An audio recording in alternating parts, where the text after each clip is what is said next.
റെയിൽവേയുടെ പുതിയ train time table നിലവിൽ വന്നിട്ടുണ്ട്. പല ട്രെയിനുകളുടെയും സമയം മാറിയിട്ടുണ്ട്. ചില ട്രെയിനുകൾ നേരത്തെ പുറപ്പെടും, ചില ട്രെയിനുകൾ താമസിച്ച് പുറപ്പെടും, താമസിച്ച് എത്തിച്ചേരും. ശ്രദ്ധിക്കേണ്ട മറ്റൊരു കാര്യം, തിരുവനന്തപുരം ഡിവിഷനിലെ 221 ട്രെയിനുകളുടെ സമയത്തിൽ ചെറുതും വലുതുമായ മാറ്റം വന്നിട്ടുണ്ട്.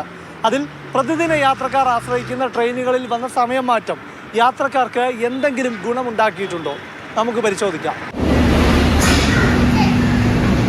തിരുവനന്തപുരത്ത് നിന്ന് യാത്ര ചെയ്യുന്നവർക്ക് ഒഴിവാക്കാനാകാത്ത ഒരു ട്രെയിനാണ് വേണാട് എക്സ്പ്രസ്. സർക്കാർ ജീവനക്കാർ, സ്വകാര്യ ജീവനക്കാർ, ഇതര ജോലികൾ ചെയ്യുന്നവർ, സ്കൂൾ കോളേജ് വിദ്യാർത്ഥികൾ, അങ്ങനെ നിരവധി പേരാണ് ഈ ട്രെയിനിൽ യാത്ര ചെയ്യുന്നത്. പുതിയ ടൈം ടേബിൾ വന്നതിന് ശേഷം ഈ ട്രെയിൻ കൃത്യസമയം പാലിക്കുന്നുണ്ട്.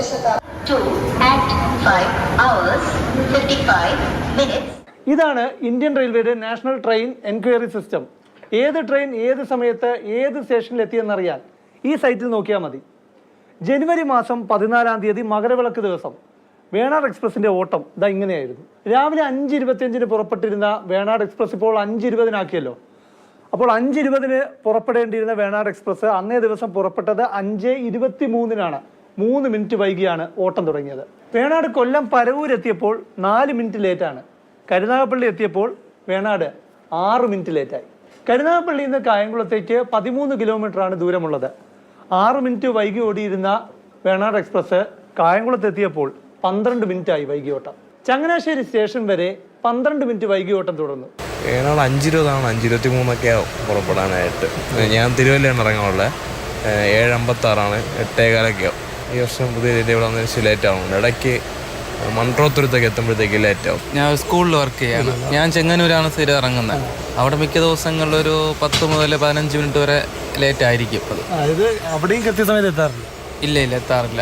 എറണാകുളം ടൗൺ സ്റ്റേഷനിലേക്ക് വേണാട് എത്തിയപ്പോൾ ഈ 12 മിനിറ്റ് എന്നത് 8 മിനിറ്റായി മാറി. വടക്കാഞ്ചേരി എത്തിയപ്പോൾ 16 മിനിറ്റ് ലേറ്റ്. തൊട്ടടുത്ത അവസാന സ്റ്റേഷനായ ഷൊർണൂരിലേക്ക് പിന്നെ 17 കിലോമീറ്ററാണുള്ളത്. പക്ഷേ ട്രെയിൻ പാഞ്ഞു. 1 മിനിറ്റ് ലേറ്റായി ഷൊർണൂർ സ്റ്റേഷനിൽ വേണാട് യാത്ര അവസാനിപ്പിച്ചു. പറയുമ്പോൾ വേണാട് 1 മിനിറ്റാണ് ലേറ്റായത്. പക്ഷേ 18 മിനിറ്റ് വരെ വൈകി ഓരോ സ്റ്റേഷനിലും എത്തിയാണ് വേണാട് ഷൊർണൂരിൽ യാത്ര അവസാനിപ്പിച്ചത്. ഇങ്ങനെ 5 മിനിറ്റ് നേരത്തെ യാത്ര പുറപ്പെട്ടിട്ട് എന്ത് കാര്യമാണുള്ളത്?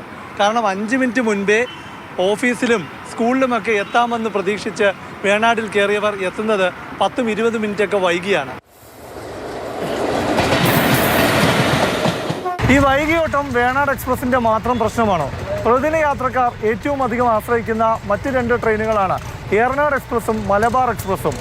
തിരുവനന്തപുരത്ത് നിന്ന് വടക്കൻ ജില്ലകളിലേക്കുള്ള യാത്രക്കാർ ഏറ്റവും കൂടുതൽ ആശ്രയിക്കുന്ന ട്രെയിനുകളാണ്. ഈ ട്രെയിനുകളുടെ ഓട്ടം എങ്ങനെയെന്ന് നമുക്ക് കാണാം.